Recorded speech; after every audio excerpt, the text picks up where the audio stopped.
예수께서 거기를 떠나사 고향으로 가시니 제자들도 따르니라. 안식일이 되어 회당에서 가르치시니 많은 사람이 듣고 놀라 이르되 이 사람이 어디서 이런 것을 얻었느냐? 이 사람이 받은 지혜와 그 손으로 이루어지는 이런 권능이 어찌 됨이냐? 이 사람이 마리아의 아들 목수가 아니냐? 야고보와 요셉과 유다와 시몬의 형제가 아니냐? 그 누이들이 우리와 함께 여기 있지 아니하냐 하고 예수를 배척한지라. 예수께서 그들에게 이르시되 선지자가 자기 고향과 자기 친척과 자기 집에서는 존경을 받지 못함이 없느니라 하시며 거기서는 아무 권능도 행하실 수 없어 다만 소수의 병자에게 안수하여 고치실 뿐이었고 그들이 믿지 않음을 이상히 여기셨더라. 이에 모든 촌에 두루 다니시며 가르치시더라.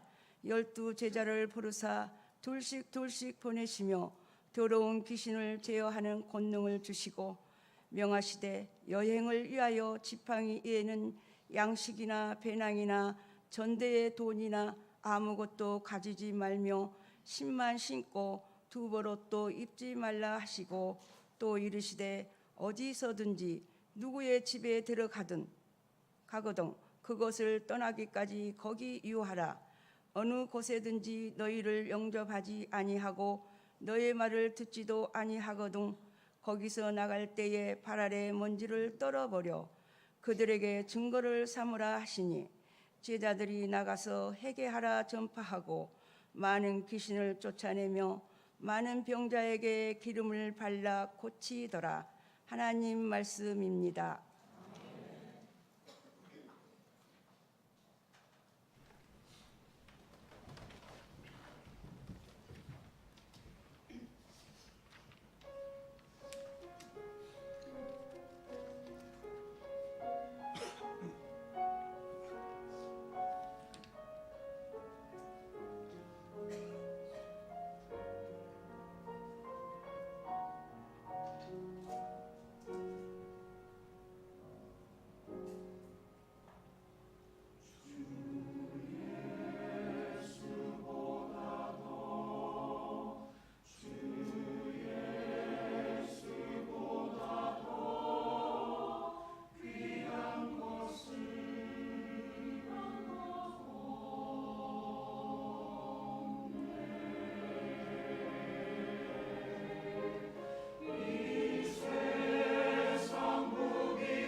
세상에서 가장 가까운 사람을 들라 하면 부모님을 들 수 있습니다.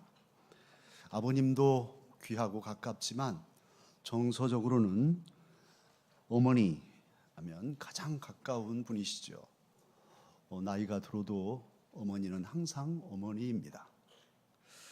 함석헌 선생님의 스승이신 다석 유영모 선생님은 어머니를 풀이해서 먼 이 이렇게 풀었습니다. 너무 소중하고 너무 사랑하고 그립고 정겹기에 멀리, 마음으로는 멀리 두고 늘 귀하게 여기고 늘 그리워하면서 살아갈 뿐. 먼 이 이렇게 풀었습니다. 사람들 사이에 격이 없으면 함부로 되고 존중감이 상실됩니다. 그래서 아무렇게나 대하기 쉽습니다. 그래서 친할수록 애가 있어야 된다는 말이 그래서 되죠. 니냐 내냐 하다가 꼭 실수합니다. 6천만 원이 전 재산이었는데 딸내미가 와서 어머니 딸 좀 살려달라고, 어머니 잘 모시겠다고 사정사정해서 전 재산을 홀랑 줬습니다. 그랬더니 가져간 딸내미 그 뒤부터는 연락도 끊겼습니다. 아들이 찾아왔습니다. 딸내미에게 재산 다 줬다고 나는 한 푼도 안 주고 어머니를 폭행했습니다. 이웃집 할머니를 폭행할 수 있겠습니까? 이웃집 아주머니 폭행하겠습니까? 내 어머니니까 내가 사랑하고 어머니는 나 사랑하니 고소할 리도 없을 것이고 함부로 그렇게 가장 소중하고 가장 사랑하는 어머니를 폭행하였어요. 우리 사회의 한 단면입니다. 어머니는 내게 가장 소중하지만 잘 아니까, 익숙하니까, 또 나를 사랑하니까 함부로 말해도 괜찮고 말대꾸해도 괜찮고 심지어는 폭행해도 아무렇지도 않는 그런 마음가짐이라면 문제이죠. 그런데 가정생활뿐 아니라 더 큰 가정인 교회 안에도 이런 일이 있을 수 있습니다. 신앙생활에도 이런 일이 있습니다. 예수님, 우리의 생명의 구주이십니다. 부처님도 훌륭하시고 공자님도 훌륭하시지만 그분들은 저와 여러분을 위해서 피 한 방울 흘려주신 적이 없습니다. 그러나 우리 주 예수님은 저와 여러분을 죄로부터 구원하고 영원한 생명을 주시려고 당신의 전 삶을 주시고 하늘 보좌를 버리고 오셔서 물과 피를 다 쏟으셔서 저와 여러분의 죄를 사하시고 죄값을 치르셔서 우리를 구원해 주셨습니다. 세상에 둘도 없는 오직 한 분 예수 그리스도 존귀하신 주님이십니다. 그런데요, 신앙을 해가면서 해가 더해가고 신앙에 이력이 붙었습니다. 교회 생활 밥그릇 수가 늘었습니다. 직분도 중직이 되었습니다. 그랬더니요, 신앙이 성숙해졌나요? 사실 이런 신앙의 경력은 곧바로 저절로 신앙의 성장과 이어지지는 않습니다. 이런 것들이 자극이 되어서 신앙의 성숙을 이룰 수 있겠지만 예수님 믿고 신앙생활하면서 세월을 보내면 저절로 성숙해지는 게 아니죠.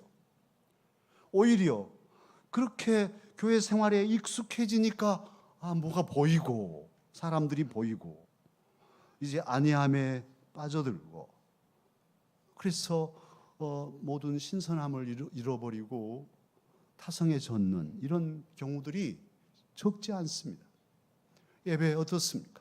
오늘 이 예배 드리지만 지난주도 드렸고 저지난주도 드렸고 지난달도 올해부터 한 번도 빠지지 않고 매번 주일마다 아주 신물나게 또 앞으로도 계속 드릴 것입니다. 예배 그냥 눈 감고도 다 순서 알고 사도신경 그냥 아무 생각 없이도 줄줄줄줄 외우고 그렇게 익숙해졌습니다. 그러니 이 예배 감동도 없고 예배를 드려도 감격도 없고 예배는 하나님께 드리는 것인데 성삼위 하나님께 올리는 나의 예배, 기쁨도 감격도 감동도 없습니다. 오늘 본문에 나사렛 사람들이 그러하였습니다. 그들은 하나님의 아들 예수님을 배척하였습니다. 믿지 않았고 인정하지 않았고 거부했습니다. 그들이 예수님을 몰라서 그랬을까요? 그렇지 않습니다. 그들은 예수님을 너무도 잘 알았습니다. 그들은 자기 지식, 편견에 사로잡혀서 메시아를 거부했습니다. 3절 말씀 보면 그들이 말합니다.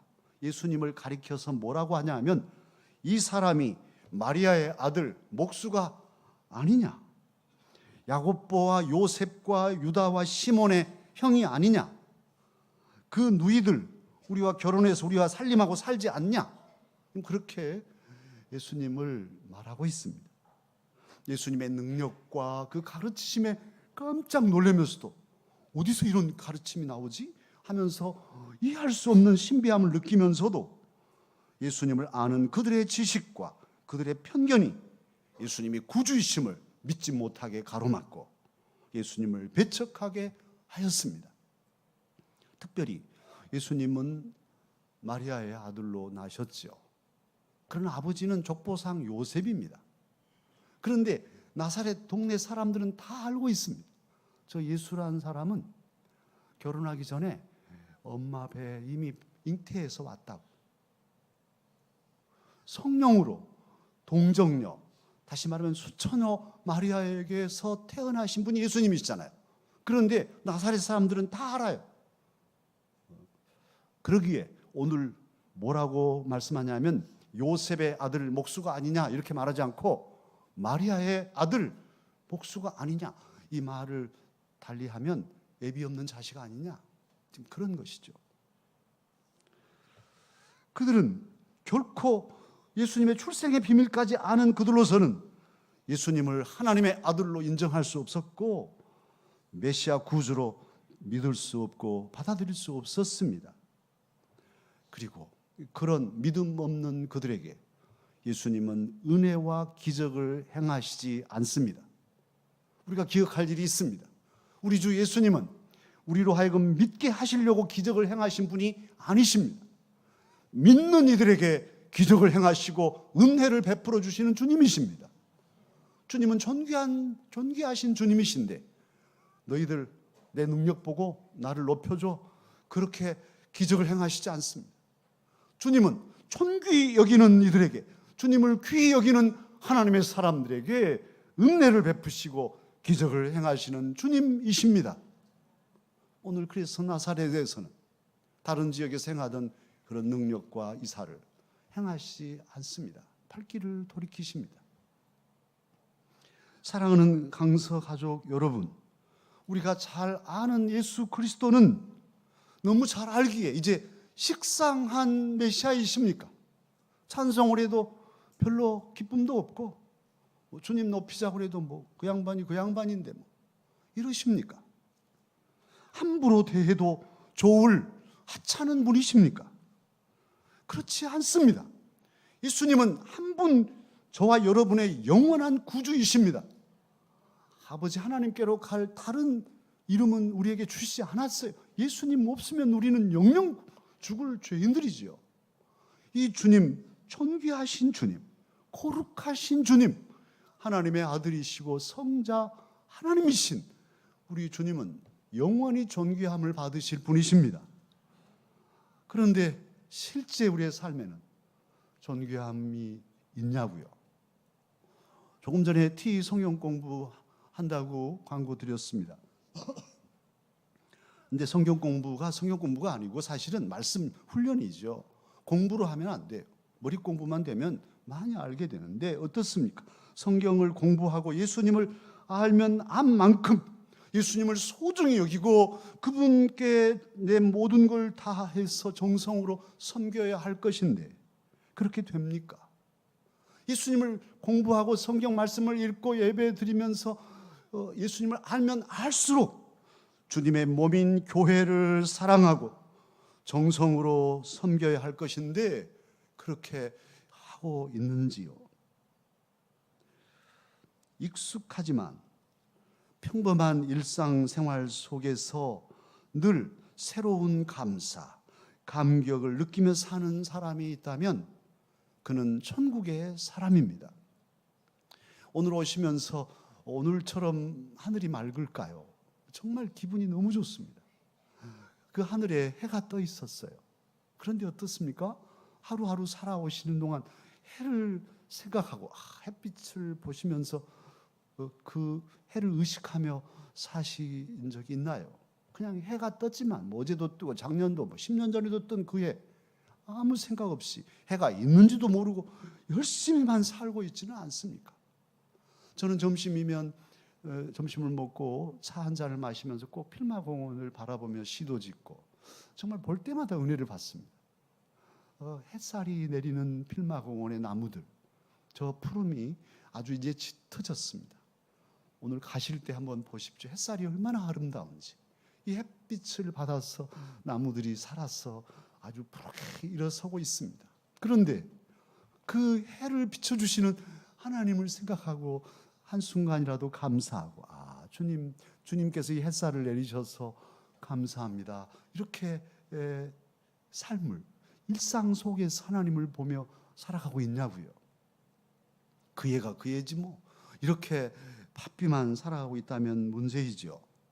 반복되는 예배를 드립니다만, 익숙한 교회 생활을 합니다만, 그러나 이 예배 중에, 이 교회 생활 중에서 예수님을 만나고 세상이 줄 수 없는 기쁨과 평화와 위로와 소망과 보람을 누린다면 그는 건강한 신앙인이고 성숙한 신앙인이고 하늘나라의 시민권자가 분명합니다. 오늘이 주일이죠. 세상 사람들은 일요일이라고 하고 저와 여러분은 주일이라고 합니다.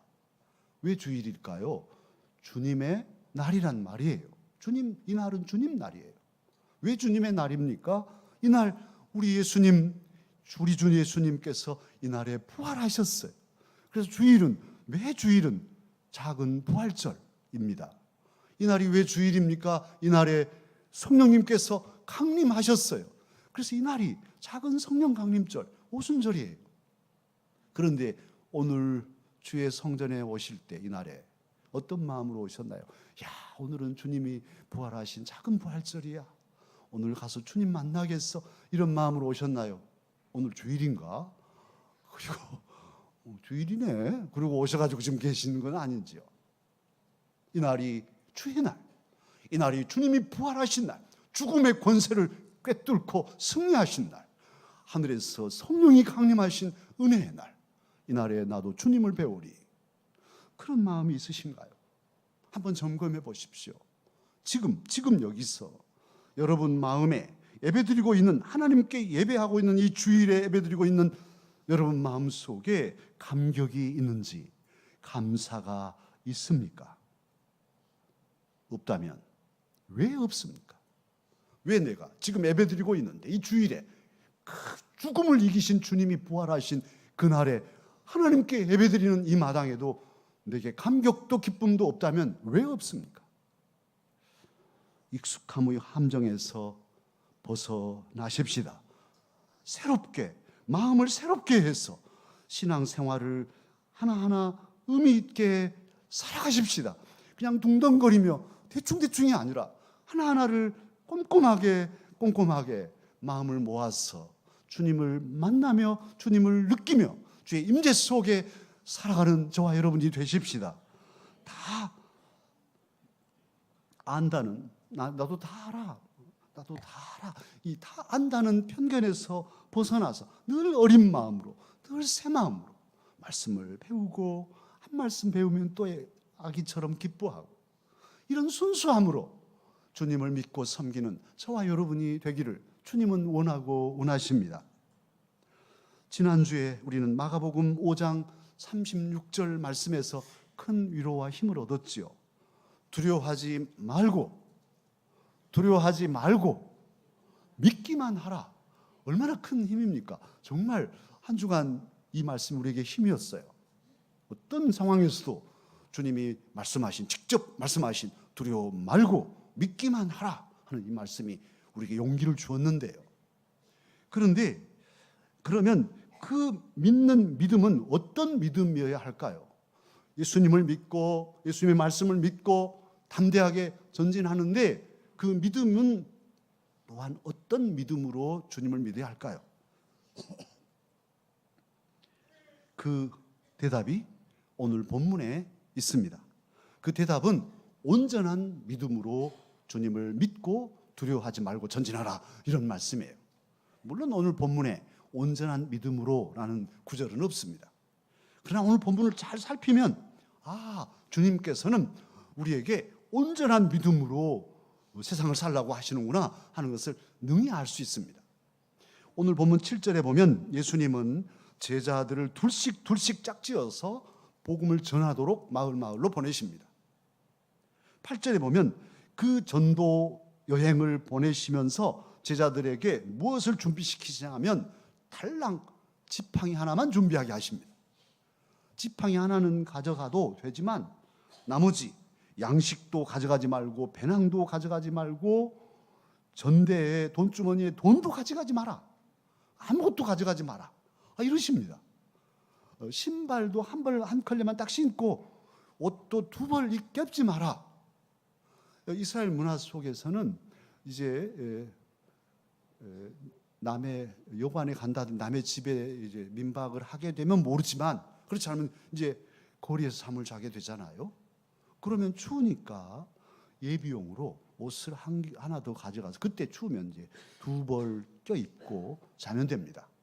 이럴 수 있는데 그런 예비용 옷도 입지 마라, 가져가지 마라. 주님은 그렇게 말씀하셨어요. 왜 그러셨을까요? 여기서 우리는 주님은 사랑하는 제자들을 보내시면서 어떤 믿음을 가지라 하심인가 알 수 있습니다. 제자들로 하여금 온전히 주님만, 하나님만 믿고 온전히 하나님만 의지하고 나아가라, 복음을 전하러. 지금 그런 말씀이시죠. 일부러 그들이 가진 것 다 내려놓게 하시니까요. 사실은 저와 여러분 하나님의 일을 할 때에도 인적 자원을 따집니다. 이번 수련회 선생님들 가십시다. 밥 해주실 권사님들 다 인적 자원을 찾고, 그리고 물적 자원을 찾지요. 예산이 얼마인가 이렇게 저렇게 하면 계산해보고 예산이 부족합니다. 이렇게. 그래서 예산이 없거나 부족하면 사업을 접거나 축소시키거나 이렇게 하는 게 우리들의 모습이죠. 그런데 오늘 주님께서는 일부러 제자들에게 가진 것 모든 것을 내려놓게 하고 계셔요. 왜 그랬을까요? 온전히 하나님만 믿고 하나님만 의지하며 사명을 감당하게 하시려고 내려놓게 하셨습니다. 하나님의 일은 믿음으로 하는 것입니다. 하나님을 신뢰하고 하나님을 의지하는 이만이 담대하게 앞을 향해 나아갈 수 있을 것이고 마침내 하나님의 뜻을 이루는 승리자가 될 수 있을 것입니다. 저와 여러분은 많이 착각합니다. 지금도 착각하는 우리 성도들이 있을 수 있겠죠. 저와 여러분은 다 사명자입니다. 목사만 사명자가 아니고 앉아 계시는 여러분 모두가 다 그리스도인인 한 사명자예요. 사명이 다 있어요. 사명을 가지다 보면 이 사명이 언젠가부터 내 것이 돼. 내 사명이 내 것이 돼서 내 사명을 내가 감당하려고 이제 내 노력으로, 내 생각으로, 내 지식으로 모든 걸 감당하려고 합니다. 버겁습니다. 힘듭니다. 너무너무 괴롭습니다. 사명이 이제 아주 왼수같이 될 수도 있어요. 그런데 어떻습니까? 사명은 내 것입니까? 사명은 주님 것입니까? 한번 대답해 보십시오. 사명은 내 것일까요? 주님 것일까요? 2부만 또 못하십니다. 2부에는 답이 탁탁 나왔는데 3부 실력이 더 부족한 것 같아요. 사명은 누구 것입니까? 주님 것입니다. 내 것이 아닙니다. 주님께서 주님의 일을 김 목사야 하고 저에게 맡겨주셨습니다. 사명의 사전적인 의미는 맡겨주신 임무입니다. 그래서 하나님께서 다 각자 우리 찬양대는 찬양대에게 네가 좀 이 일을 좀 감당해야겠다. 물론 무슨 뭐 집사님이 뭐 장로님이 또 당회가 임명해가지고 이렇게 일을 맡게 되겠지만 어떤 그런 형태를 취하더라도 결국은 믿음의 눈으로 보면 이 사명이 누구 거예요? 주님 것이란 말입니다. 뭘 하더라도 안내하는 것, 부엌에서 일하는 것, 누가 안 알아주더라도 모든 일이 다 사명일진데 주님 것이에요. 주님께서 저와 여러분에게 맡겨주셨습니다. 내 형편, 내 처지, 내 판단, 내 감정으로 나 안 할 거예요. 또는 이건 내가 하겠어요. 이렇게 내가 한다 만다 그렇게 할 자격이 우리들에게는 없습니다. 왜냐하면 우리는 주의 제자들이고 주님의 종들이기에. 아니 나 하나님 나 못해요. 안 한다니까요. 다른 사람 알아보세요. 이렇게 할 수가 없어요. 왜냐하면 우리는 주님의 사람이니까. 그런 자격이 우리에게 주어져 있지 않습니다. 종은 어쨌든 맡기시면 어떻게 내가 그럼 어쩔 수 없이 받는 거잖아요. 사명이 하나님의 일이라면 맡은 자들에게는 오직 충성밖에 없습니다. 구할 것은 충성뿐이고 순종뿐입니다. 아멘 안 하시죠? 다른 집사님만 아멘하고 나는 안 할 거야. 사명은 하나님께서 내게 맡겨주신, 다른 사람은 몰라요. 그러나 내게 사명을 맡겨주시고 이것은 네가 충성해라, 순종해다오 하신 그런 말이에요. 선택의 여지가 없어요. 그러기에 지금 내게 지팡이 하나 달랑 가진 것밖에 없고 아무것도 없다 할지라도 우리는 하나님만 믿고 의지하며 주님의 사명에 순종해야 할 것입니다. 또는 내가 모든 것을 갖추고 지식도 학식도 여러 가지 인적 자원, 물적 자원이 많이 있다 해도 바울 사도처럼 이 모든 자원들을 다 배설물처럼 여기고 오직 주님만 믿고 의지하며 충성해야 할 것입니다.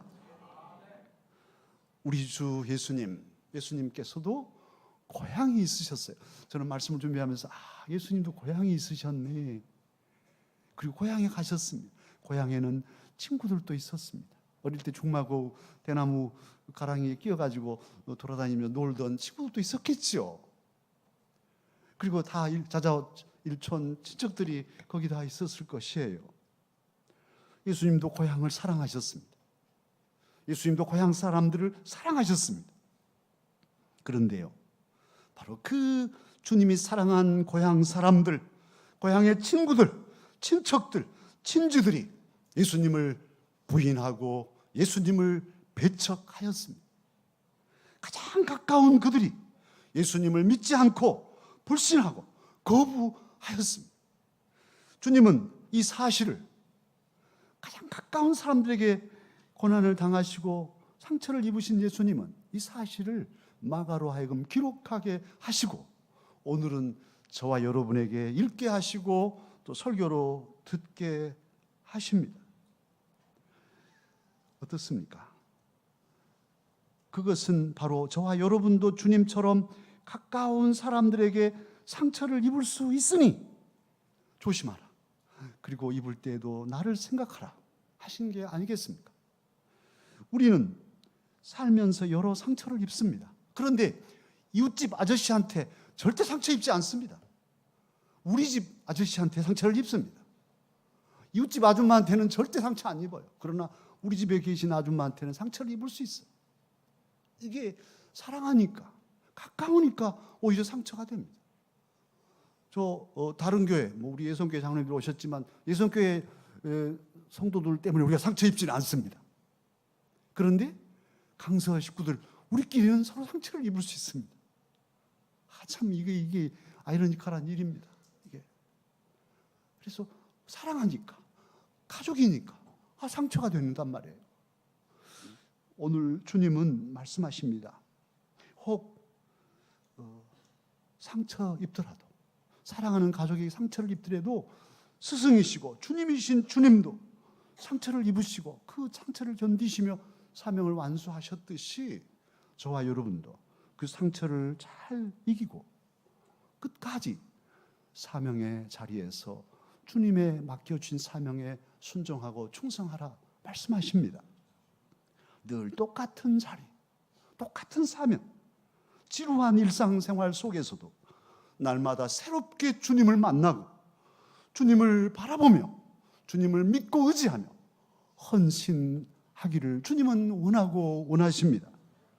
내 형편 처지가 어떠하든지, 여유롭든지 궁핍하든지 건강하든지 아프든지 오직 하나님만 믿고 의지하며 온전한 믿음, 온전한 신뢰함으로 맡겨주신 사명에 집중하며 충성하기를 주님은 원하고 원하십니다.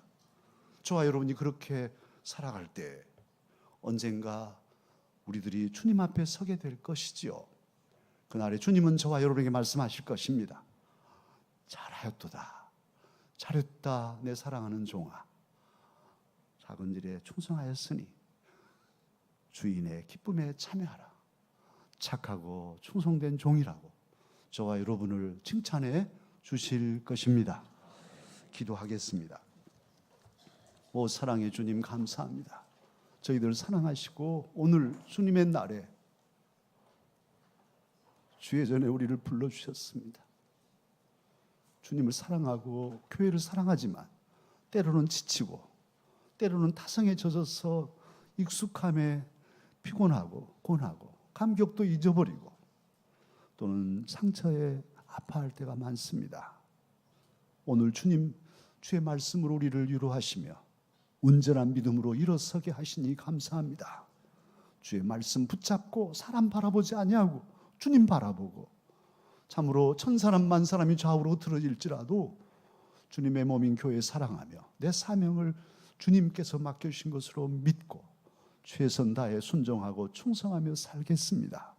우리 강사육들 주님이 꼭 하나 품어 위로하시고 아버지 하나님 모든 상처 싸매주시며 일상생활 속에서도 매번 드리는 예배 속에서도 감사와 감격으로 주님을 보게 하여 주옵소서.